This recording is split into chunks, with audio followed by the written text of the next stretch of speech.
প্রিয় দর্শক, যে কথাটা আমরা শুরু থেকেই বলছিলাম যে দেশের আইন শৃঙ্খলা পরিস্থিতি আসলে নিয়ন্ত্রণ করা যাচ্ছে না, অথবা যদি একটু ঘুরিয়ে বলি, বর্তমানে যে আইন শৃঙ্খলা নিয়ন্ত্রণের দায়িত্বে যে মন্ত্রী, স্বরাষ্ট্রমন্ত্রী, তিনি দেশের আইন শৃঙ্খলাকে নিয়ন্ত্রণে আনতে পারছেন না। এটা গত কয়েকদিন ধরেই আমরা বলে এসেছি। আমি তো নিজে একাধিকবার বলেছি এবং এমনভাবে বলেছি অনেকেতে কিঞ্চিত আমার প্রতি বিরক্তও হয়েছেন যে একজনকে লক্ষ্য করে আমি আক্রমণ করছি কেন। ভাই, আমি কোনো ব্যক্তির প্রতি আমার বিশেষ কোনো অনুরাগ বা বিরাগ নেই, আমি যেটা দেখি সেটাই বলি।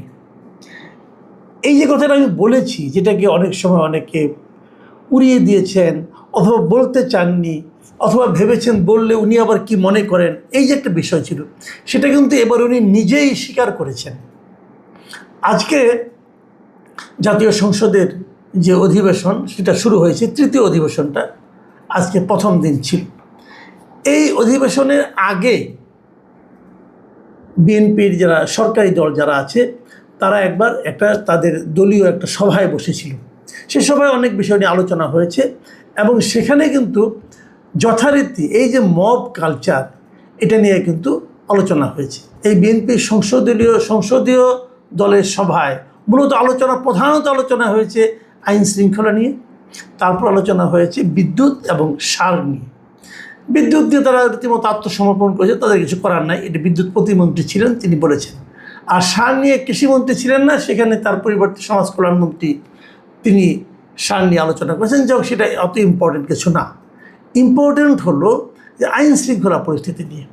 এই আইন শৃঙ্খলা পরিস্থিতি নিয়ে আমাদের স্বরাষ্ট্রমন্ত্রী উনি নিজেই সংসদ সদস্যদের কাছে সহযোগিতা চেয়েছেন। তিনি বলেছেন যে আপনারা আমাকে সহযোগিতা করেন, এবং তিনি সেই সঙ্গে একথাও স্বীকার করেছেন যে কোথাও কোথাও মব কালচার লক্ষ্য করা যাচ্ছে, এতে বিএনপির লোকজনও জড়িত বলে দেখা যাচ্ছে। এর ফলে বিরোধীরা সরকারের বিরুদ্ধে কথা বলার এবং মাঠ পর্যায়ে সরকার বিরোধী ক্ষেত্র তৈরি করার সুযোগ পেয়ে যাবে। এই যে কথাটা উনি বলেছেন, এটা কিন্তু আসলে একদম বাস্তব, বাস্তব অবস্থা এটাই। এই কথাটাই আমরা বারবার বলেছি যে মব কালচার লক্ষ্য করা যাচ্ছে। এবার স্বরাষ্ট্রমন্ত্রী নিজেও স্বীকার করলেন মব কালচার লক্ষ্য করা যাচ্ছে, এবং স্বরাষ্ট্রমন্ত্রী সেই সঙ্গে একথাও স্বীকার করলেন যে কোথাও কোথাও এই মবের সঙ্গে বিএনপির লোকজন জড়িত। আমার প্রশ্ন হলো, এই যে আপনি স্বীকার করলেন এই জন্য আপনাকে ধন্যবাদ, কিন্তু পাশাপাশি যে কারণে স্বীকার করলেন, মানে নিশ্চয়ই আপনার কাছে দু একটা উদাহরণ এসেছে, আপনি দু একটা ঘটনার কথা জেনেছেন, নাহলে আপনি কী করে বুঝলেন যে বিএনপির লোক যে জড়িত? আপনি জানেন, যেগুলো আপনি জানেন সেগুলোর ক্ষেত্রে আপনি কী ব্যবস্থা নিয়েছেন? ভাই, এটা কিন্তু ছোটো প্রশ্ন করিনি, আমি একটা বেসিক কোশ্চেন করেছি। আপনি জেনেছেন যে কিছু কিছু ক্ষেত্রে মবের সঙ্গে বিএনপির লোকজন জড়িত আছে এবং কোথাও কোথাও মব কালচার লক্ষ্য করা যাচ্ছে, আপনি জেনেছেন। তো জানার পরে আপনি কি করেছেন? আপনি কি সেগুলোর ব্যাপারে কোনো প্রতিকারমূলক ব্যবস্থা নিয়েছেন? আপনি আজকে আপনার দলের এমপিদের কাছে সাহায্য চাচ্ছেন যে আপনারা হেল্প করেন। তারা তো ওই লোকটাকে তখনই সাহায্য করা যায় যখন সে নিজে কিছু করার চেষ্টা করে। একজন লোক গাছের নিচে গ্যাট হয়ে বসে, জোড়াসনে বসে বলল আমাকে গাছে ওঠার ব্যবস্থা করে দাও, অথবা আমাকে গাছে উঠতে হেল্প করো। কেউ আপনাকে হেল্প করতে পারবে না। তো আপনাকে আগে জোড়াসন থেকে উঠতে হবে, উঠে আপনি গাছে ওঠার চেষ্টা করতে হবে। আপনি চেষ্টা যখন করবেন তখন কেউ আপনাকে হেল্প করবে। আপনি তো চেষ্টা করেন নাই। আপনি যে মবগুলি দেখেছেন সেই মবের ঘটনাগুলির বিরুদ্ধে আপনি কোনো অ্যাকশন নেন নাই। তো আপনি নিতেন, নিয়ে তারপরে বলতেন যে আমি নেওয়ার চেষ্টা করছি, আপনারা আমাকে হেল্প করেন। এই যে আপনার টেন্ডেন্সিটা, এই টেন্ডেন্সিটা ভালো না। এই টেন্ডেন্সিটা সমস্যার সমাধানের ইঙ্গিত দেয় না। এই ধরনের মানসিকতা যারা পোষণ করে তারা আসলে সমস্যার সমাধান চায় না, তারা আসলে সমস্যা নিয়ে বাগাড়ম্বর করতে পছন্দ করে। আমি উদাহরণ দিয়ে বলছি, আপনাকে আজকে জাতীয় সংসদে প্রথম দিনেই আপনাকে প্রশ্ন করেছিলেন কুমিল্লা 4 আসনের সংসদ সদস্য হাসনাত আবদুল্লাহ, এনসিপি সদস্য, তিনি বলেছিলেন কি কথাটা শুনেন, আমি আবার বলি উনি কী বলেছিলেন। উনি বলেছিলেন ব্রাহ্মণবাড়িয়াতে গান বাজনা বন্ধ করে দেওয়া হয়েছে, নৌকা বাইচ বন্ধ করে দেওয়া হয়েছে। সেখানে স্বরাষ্ট্রমন্ত্রী বলেছেন যে ব্রাহ্মণবাড়িয়া একটা কালচারাল জেলা, সেই জেলায় নাকি গান বাজনা সিনেমা নাকি বন্ধের মতোই। এই 6 মাসে স্বরাষ্ট্রমন্ত্রী কি law and order situation restore করতে পেরেছেন কি পারেননি? এবং আইনের শাসন সেটি প্রতিষ্ঠিত করতে উনি পর্যাপ্ত ভূমিকা রাখতে পেরেছেন কি না, নাকি উনি ব্যর্থ হয়েছেন? এই যে কথাটা বলেছেন হাসনাত আবদুল্লাহ, উনি আসলে কেন বলেছেন, কি বলেছেন, এটা তো বুঝতে কারো কষ্ট হচ্ছে না। আমিও বুঝেছি, আপনিও বুঝেছেন, স্বরাষ্ট্রমন্ত্রী বুঝেননি। স্বরাষ্ট্রমন্ত্রী কী বললেন যে হাসনাত আবদুল্লাহ প্রশ্ন আমি বুঝতে পারিনি। তিনি বললেন স্পিকার এটা প্রশ্ন হলো না পল্টনের বক্তৃতা হলো, বুঝতে পারিনি। আইন শৃঙ্খলা পরিস্থিতির 6 মাসের সফল হয়ে স্বরাষ্ট্রমন্ত্রী সফল হয়েছে কি না এটা একটা প্রশ্ন। তারপর ব্রাহ্মণবাড়িয়া জেলায় সিনেমা হল কেন নাই সেটা আরেকটা প্রশ্ন। কত হত্যা হয়েছে, জখম হয়েছে ইত্যাদি যে ডাটা দিলেন, সেই ডাটাটা কিসের ভিত্তিতে দিলেন, কি পরিসংখ্যানের ভিত্তিতে দিলেন, সেই স্ট্যাটিসটা কি আমি জানি না। মানে মোদ্দা কথা হলো এই প্রশ্নটাকে উনি ময়না তদন্ত করলেন যে আপনি এইটা প্রশ্ন করছেন, এতগুলি প্রশ্ন একসঙ্গে কেন করলেন, এটার সঙ্গে ওইটা মিলালেন কেন, অতএব এই প্রশ্নটা সংসদীয় রীতি অনুযায়ী হয় নাই। মানে বিরাট কাহিনী রে ভাই। ভাই একটা কথা বোঝার চেষ্টা করেন, আপনাকে একটা পরিস্থিতির সম্পর্কে বলা হয়েছে, আপনি যেহেতু বুঝেছেন, তো বুঝলে পরে এত কাটাছেড়া করেন কেন? এবং এই কারণেই কিন্তু বিরোধী দলের যে নেতা আছে ডক্টর শফিকুর রহমান, জামাত নেতা, উনি কিন্তু একটা মোক্ষম কথা বলেছেন এই স্বরাষ্ট্রমন্ত্রীকে উল্লেখ করে, উপলক্ষে করেন। উনি কি বলেছেন? উনি বলেছেন, আজকে এই সংসদে উনি বলেছেন যে সংসদে স্বরাষ্ট্রমন্ত্রী ছাত্র হওয়ার জন্য আসেনি, উনি শিক্ষক হতে চাইলে নতুন একটি বিশ্ববিদ্যালয় খুলতে পারেন, যার ইচ্ছা সেখানে গিয়ে ভর্তি হতে পারেন।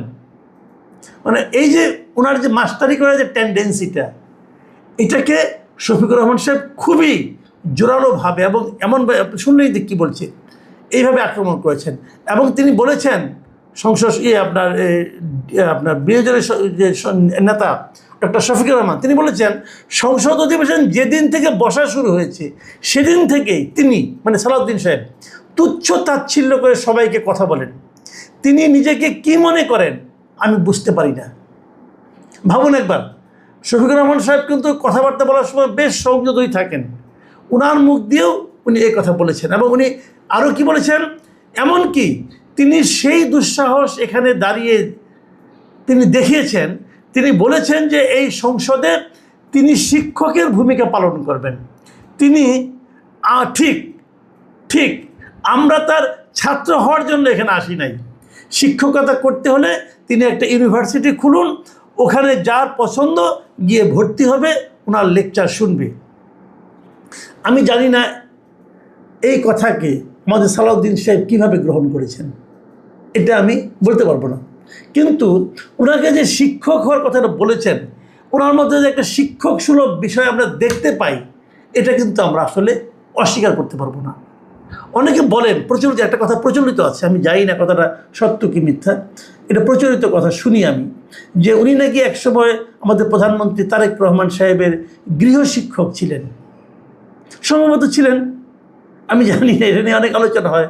তাহলে আমার কেন যেন মনে হয় ওই যে একটা গৃহশিক্ষক ভাবুন, হয়তো ভাবেন যে খোদ প্রধানমন্ত্রীর আমি শিক্ষক ছিলাম, আর এরা কারা, সংসদ নেতা যিনি তারই আমি শিক্ষক ছিলাম, আর এগুলি হাসনাত আবদুল্লাহ অমুক তমুক, এদের তো আমি শিক্ষক হতেই পারি, হতে পারে আপনার শিক্ষক হওয়ার সে অ্যাবিলিটি আছে, এটা নিয়ে আমার কোনো দ্বিধা নাই, হয়তো আছে, থাকতে পারে, আপনি বেশ জ্ঞানী লোক, এটা নিয়ে আমার কোনো সন্দেহও নাই। বিশেষ করে সংবিধান বিষয়ে তো আপনার জ্ঞান আমি মনে করি অপরিসীম, খুব ভালো, আপনি খুব সুন্দর করে সহজ করে বোঝাতেও পারেন, এটাও ঠিক। কিন্তু আপনাকে মানতে হবে এই সংসদের 350 জনের আপনি একজন, 350 জনের যিনি 350তম ব্যক্তি, তাকেও তুচ্ছ তাচ্ছিল্য করার কোনো অধিকার আপনার নেই, আইনগতভাবেও নেই, নৈতিকভাবেও নেই। ওনাদের প্রশ্নের জবাব দেওয়াটাই আপনার কাজ। ওনার প্রশ্নটা হয়তো সঠিকভাবে করা হয় নাই, কিন্তু প্রশ্নটা তো আপনি বুঝেছেন, আপনার কাছ থেকে জবাব চাওয়া হয়েছে, আসলে আপনি এটা পেঁচাচ্ছেন এই কারণে যে এই প্রশ্নের কোনো জবাব আপনার কাছে নাই, এবং আপনি যে আসলেই স্বরাষ্ট্রমন্ত্রী হিসেবে যথাযথ দায়িত্ব পালন করতে পারেননি সেটা এরই মধ্যে প্রমাণিত।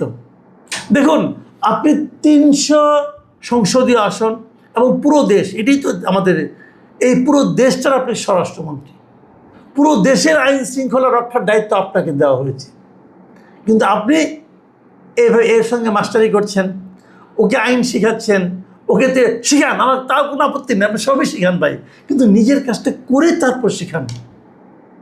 আমি এর প্রসঙ্গে একটা কথা বলি। দুদিন আগে এই স্বতন্ত্র সংসদ সদস্য ব্যারিস্টার রুমিন ফারহানা, ওনার আমি একটা ইন্টারভিউ করেছিলাম। আমি অন্য একটা অনুষ্ঠানের আমি সেখানে উপস্থাপনা করি, সেখানে উনি আমার সঙ্গে ছিলেন। সেখানে উনি কথা বলতে যেয়ে বলেছিলেন স্বরাষ্ট্রমন্ত্রী সম্পর্কে এবং ওনার কার্যক্রম সম্পর্কে এবং ওনার কর্মদক্ষতার সম্পর্কে বলতে যেয়ে ব্যারিস্টার রুমিন ফারহানা বলেছিলেন যে উনি যেভাবে চালাচ্ছেন, উনি আসলে 64 জেলার আইন শৃঙ্খলা রক্ষা করার মতো যোগ্যতা ওনার নাই। এবং এই জন্য উনি প্রস্তাব করেছিলেন আসলে আমাদের দেশে উনার যে অ্যাবিলিটি এরকম যদি হয় তাহলে 64 জেলার জন্য 64 জন স্বরাষ্ট্রমন্ত্রী আমাদের দরকার। দুদিন আগের কথা আমাকে উনি কথাটা বলেছিলেন, এবং আমি খুব বিস্ময়ের সঙ্গে লক্ষ্য করলাম বেশ রুমিন ফারহানা সেই ভবিষ্যৎবাণী যেন আংশিক ফলে যাচ্ছে কীভাবে? আজকে বাংলাদেশের মন্ত্রী পরিষদ বিভাগের পক্ষ থেকে একটা প্রজ্ঞাপন জারি করা হয়েছে, এবং সেই প্রজ্ঞাপনে দেশের 64 জেলার সরকারের কার্যক্রম তদারকির জন্য এবং আইন শৃঙ্খলা এবং উন্নয়নের দেখভাল করার জন্য 30 জন মন্ত্রী, প্রতিমন্ত্রী এবং হুইপকে দায়িত্ব দেওয়া হয়েছে। দেখুন, উন্নয়নের দেখভালের জন্য আগেও হয়েছে, কিন্তু তার সঙ্গে আইন শৃঙ্খলাকে জুড়ে দিয়ে যেন প্রমাণ করা হয়েছে যে স্বরাষ্ট্রমন্ত্রী পারছে না, যেন প্রমাণ করা হয়েছে যে ব্যারিস্টার রুমিন ফারহানার প্রস্তাব একেবারে হাস্যকর নয়। প্রিয় দর্শক, আমি এটা ওনার নামটা উল্লেখ করলাম মানে কথার কথা হিসাবে, কিন্তু এটা তো সত্য।